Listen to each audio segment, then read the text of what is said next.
Comment trouver le leader en vous? La réponse tout de suite.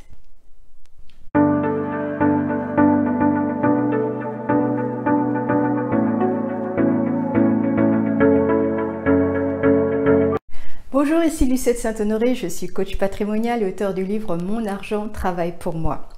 Si c'est votre première visite sur ma chaîne, je vous souhaite la bienvenue et vous invite à vous abonner. N'oubliez pas de cliquer sur la cloche de notification pour être informé de mes prochaines vidéos.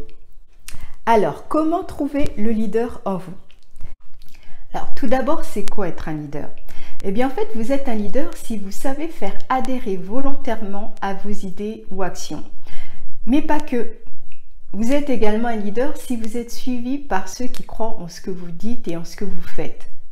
Alors, comment trouver le leader en vous? Eh bien, d'après ce livre de Dale Carnegie, il y a 16 principes à mettre en œuvre. Le premier principe consiste à identifier vos qualités de leader. En fait, vous avez tous en vous des compétences, des qualités qui font qu'on a envie de vous suivre. Donc, prenez un petit moment pour lister vos qualités, vos compétences et de façon à identifier justement ces qualités qui vont vous permettre de devenir un bon leader. Deuxième principe, établissez une relation de confiance à travers vos façons de communiquer avec les autres. Donnez-leur envie de vous parler. Troisième principe, motivez les autres. Donnez-leur envie d'agir et qu'ils le fassent volontairement. Ce n'est pas une question d'obéissance, vous ne devez pas obliger les autres à faire certaines choses, mais leur donner vraiment envie, en leur montrant l'intérêt qu'ils vont tirer. Quatrième principe, manifestez aux autres un réel intérêt. Cinquième principe, allez à la rencontre des autres pour découvrir ce qui est vraiment important pour eux. Concentrez-vous sur leurs besoins, sur ce dont ils ont envie, ce qui est vraiment important pour eux. Sixième principe, soyez un auditeur actif. Pratiquez l'écoute active. Contrairement aux idées reçues, l'écoute n'est pas une action passive. Si vous êtes réellement dans la discussion, si vous concentrez vraiment sur ce qui est dit et non sur ce que vous allez répondre.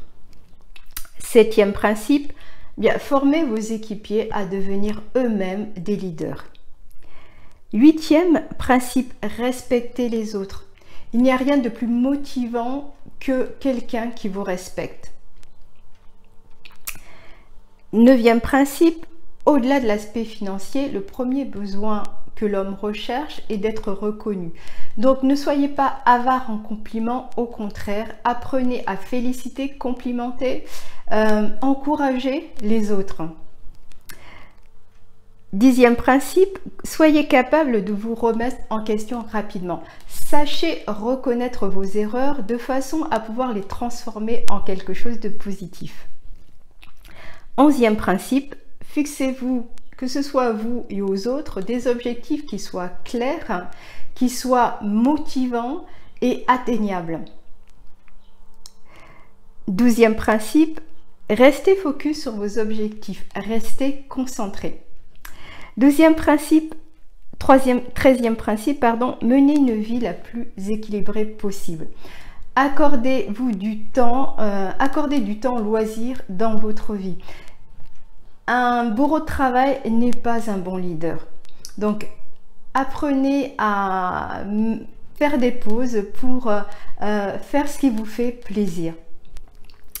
14e principe, accordez-vous régulièrement du temps pour vous focaliser sur des pensées positives. De façon, ça va vous aider à avancer et entraîner les autres dans votre sillon.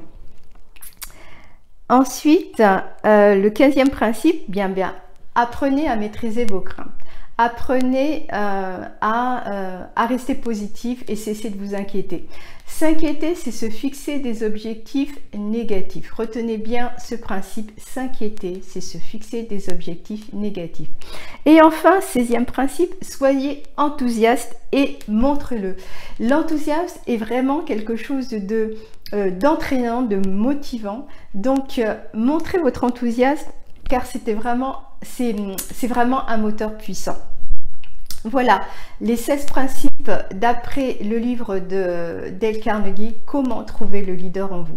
Je vous invite à le lire car c'est vraiment un livre très intéressant et qui va vous permettre d'avancer et de trouver en vous ce qui va faire de vous un bon leader, car vous l'avez tous en vous.